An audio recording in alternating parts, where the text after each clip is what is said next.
বাংলাদেশের আধ্যাত্মিক রাজধানী সিলেট হতে রাজধানী ঢাকার উদ্দেশ্যে রাস্তার কাজ চলমান।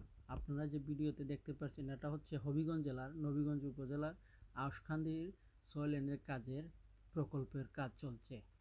আমি এই প্রকল্পতে যারা আছেন সকলের প্রতি আমার আহ্বান যে কাজটি যেন খুব দ্রুত কাজটি শেষ করা হয়, কারণ সিলেট হতে ঢাকা বা ঢাকা হতে সিলেট আসতে আমাদের যে কী পরিমাণ যানজট পোহাতে হয় এটা ভাষায় প্রকাশ করা যাবে না।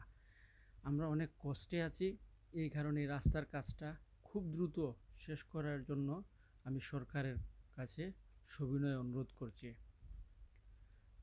আরও যারা আছেন এই কাজের সংশ্লিষ্ট সকলের প্রতি আমার আহ্বান থাকবে, আপনারা খুব তাড়াতাড়ি কাজটা সম্পূর্ণ করেন। আপনাদের যদি ভিডিওটা ভালো লাগে তাহলে লাইক, কমেন্ট, শেয়ার দিয়ে পাশে থাকবেন। সকলেই ভালো থাকবেন, আমাদের জন্য দোয়া করবেন, আমরাও আপনাদের জন্য দোয়া করব। আল্লাহ হাফিজ।